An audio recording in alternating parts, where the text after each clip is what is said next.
तो अब हम पढ़ेंगे यूज इफेक्ट के बाद use call back most important होगा।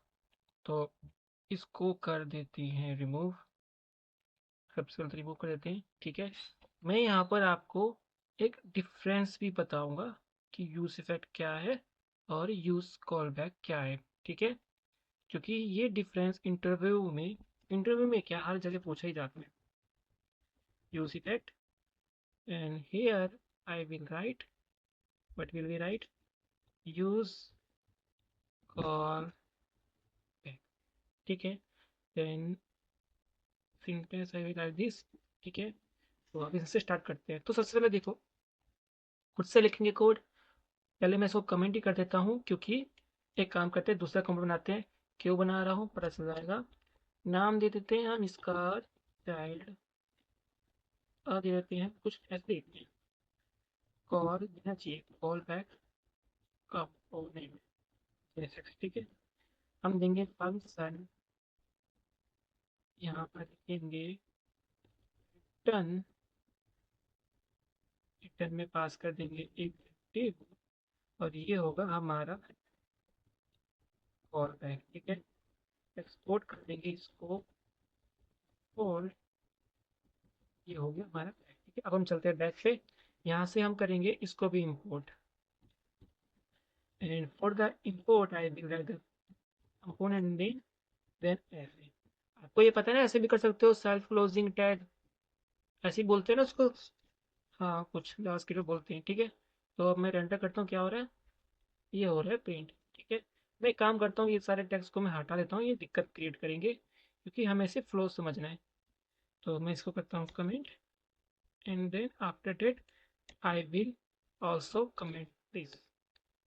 ठीक है, हो गया। अब हमारा यूज इफेक्ट क्या था, यूज स्टेट के अंदर हमारा सिंपली क्या था, हमें पता था कि यूज इफेक्ट क्या है हमारा, आफ्टर रन रन करता है। कैसे, कंसोल डॉट लॉग वन। ठीक है, कंसोल डॉट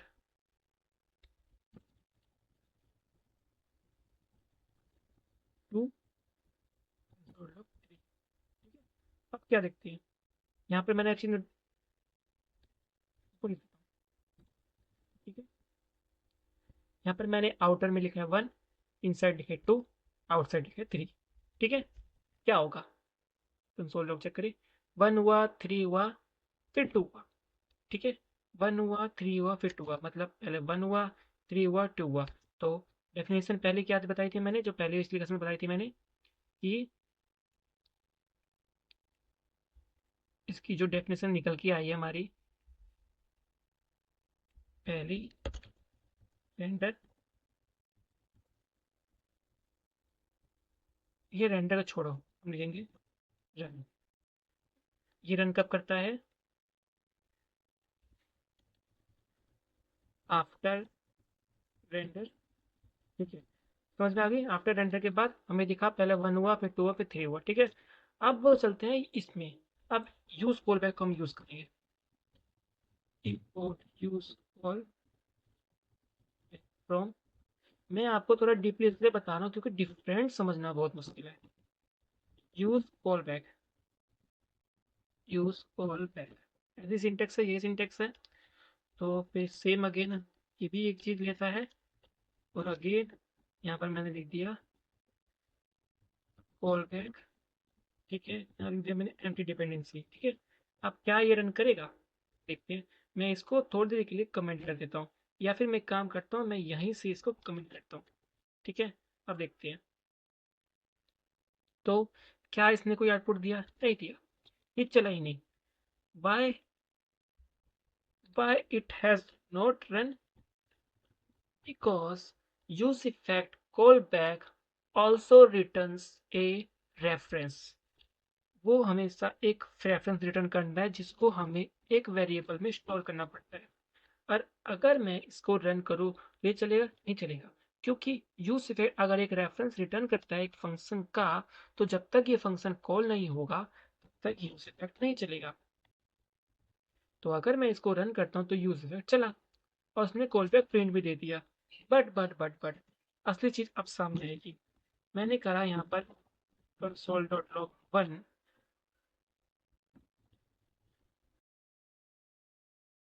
इसको कर दिया रिमूव, यहाँ पर लिख दिया कंसोल डॉट लॉग 2, नीचे गया कंसोल लॉग कर दिया 3।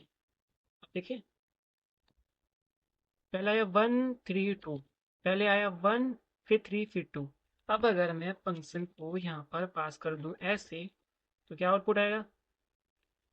Call back can not access fun before initialization because we are using the const value. तो again function is not defined, obviously बात है डिफाइंड होगा मेमोरी एलोकेशन की वजह से। ठीक है, तो फिलहाल के तौर पे मैं यहाँ पर कॉन्स्ट ही देता हूँ। ठीक है, तो आप इसका देख सकते हो 1 हुआ 2 हुआ 3 हुआ। ठीक है, पहले क्या प्रिंट हुआ? 1 हुआ 2 हुआ 3 हुआ। अगर मैं इसको ऐसे कर दूं 3, ठीक है, तो क्या हुआ? 1 हुआ 3 हुआ 2 हुआ। अगर मैं इसको नीचे कर दूं फिर क्या हुआ? 1 हुआ 2 हुआ 3 हुआ। अब एक चीज नोटिस करो कि यहाँ पर ये यूज इफेक्ट की तरह रन नहीं कर रहा है। यूज इफेक्ट में क्या था? अगर मैं इसको हटा दूं तो पहले 1 हो रहा है 3 हो रहा है फिर 2 हो रहा है, मतलब यूज इफेक्ट के अंदर ये हमेशा बाद में रन हो रहा है। अगर मैं इसको कुछ ऐसा भी कर दूं या मैं इसको इस वाले कोड को ऊपर लिख दूं तब भी 2 हमेशा लास्ट में ही चलेगा, क्योंकि हमें पता है यूज इफेक्ट जो है हमारा आफ्टर रेंडर वर्क करता है। ठीक है, लेकिन हमारे जो इसमें है कॉल बैक में ये क्या है? 1 हुआ 2 हुआ 3 हुआ, मतलब ये जैसे जहां से भी आप फंक्शन कॉल कर रहे हो ये तभी चल रहा है। अगर पहले 1 प्रिंट हुआ 1 प्रिंट हुआ, अगर फंक्शन आपने यहाँ लिख दिया तब ये रन होगा, अगर आपने इसके बाद यहाँ लिख दिया तो ये रन होगा। इसका मतलब हम ये कह सकते हैं कि हमारा जो यूज कॉल बैक है वो फंक्शन कॉल पे चल रहा है अगर डिफाइन करा। इसका मतलब जब कंपोनेंट रेंडर हो रहा है तो 1 प्रिंट हो रहा है 3 प्रिंट हो रहा है फिर फंक्शन रन हो रहा है फिर ये चल रहा है। तो मतलब ऐप तो हमारा क्या है? यूज इफेक्ट बाद में रन हो रहा है, लेकिन जो कॉल बैक हमारा ये हमारा यूज इफेक्ट है आफ्टर रेंडर रन हो रहा है। और जो हमारा कॉल बैक है वो फ्लो के साथ रन हो रहा है, मतलब ड्यूरिंग रेंडर रन हो रहा है। तो इसके हिसाब से एक डेफिनेशन और निकल के आती है। यूज इफेक्ट क्या है हमारा? During render. ठीक है, ये आफ्टर रेंडर वर्क करता है, ये ड्यूरिंग रेंडर वर्क करता है। ठीक है, इसको मैं हटा दूं, ड्यूरिंग रेंडर वर्क करता है। ठीक है, तो अब आप सोच रहे होगे भाई अब कभी यूज कॉल बैक ऐसे वर्क कर रहा है तो हम इसको लिखें क्यों? हम सिंपली हम इसको नॉर्मल फंक्शन की तरह भी तो लिख सकते थे। यूज कॉल बैक लिखना ही क्यों? मतलब function fun okay console dot log ऐसा करना। ठीक है, एक चीज देखो, सेम चीज 1 3 2 ऊपर नीचे कर दो 1 2 3। ठीक है, कोई फर्क नहीं पड़ रहा, कॉल बैक की तरह वर्क कर रहा है। अब एक चीज नोटिस करो, अब अगर मैं क्या करूं, अगर मैं कुछ इसको ऐसा कर दूं कंसोल डॉट लॉग फन में ये कर दूं, मैं कुछ ऐसा रिटर्न करूं 2, तब क्या होता है? 2 मिल रहा है। अगर मैं इसको 2 एक काम अभी रिटर्न ही नहीं करता, अभी मैं आपको एक चीज दिखाता हूँ करके, तब आपको पता चलेगा इसकी new definition. Get count set count use state 0, then I will import set count, then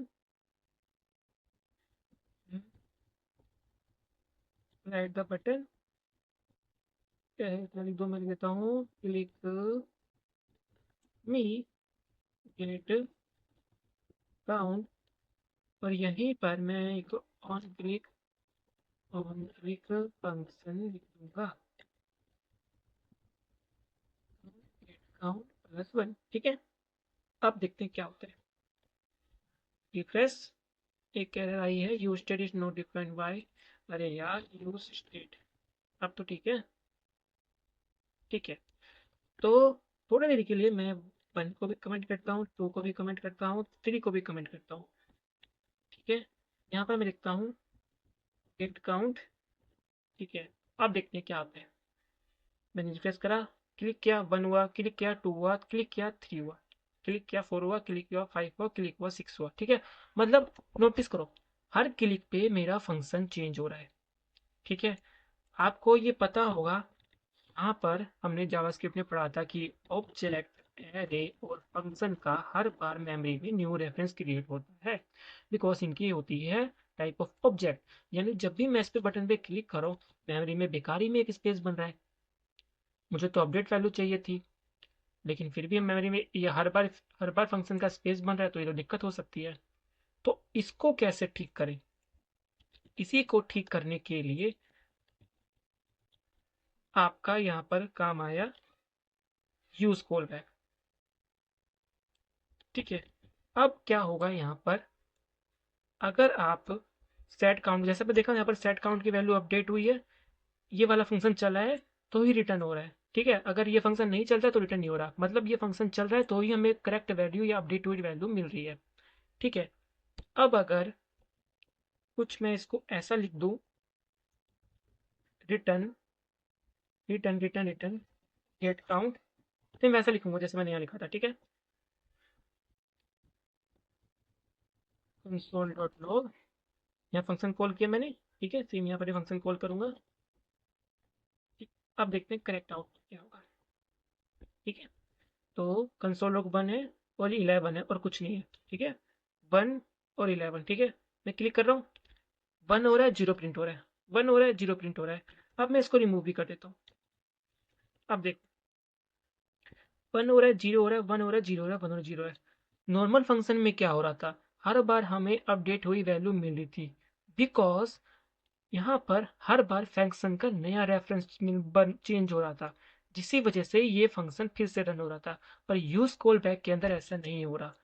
use call back के अंदर ये बार बार रन नहीं हो रहा जबकि मैंने फंक्शन यहाँ कॉल किया है। वो इसलिए क्योंकि यूज कॉल बैक क्या करता है, फंक्शन को मेमोराइज करता है। फर्स्ट रेंडर पे वो फंक्शन का एक स्नैपशॉट ले लेता है, उसको मेमोराइज कर लेता है। नेक्स्ट टाइम में वो प्रीवियस वैल्यू ही रिटर्न करता है जो उसके पास कैचे में स्टोर होती है। ठीक है, जिससे कि अननेसेसरी रेंडिंग बन जाती है। ठीक है, डेफिनेशन इसकी जो बन के आएगी, वो बन के आएगी नॉट मेमोराइज। ठीक है, और यहाँ पर बन के आएगी मेमोराइज। बस यही डेफिनेशन थी यूज रेट की, और यही था मोस्ट इंपोर्टेंट पार्ट।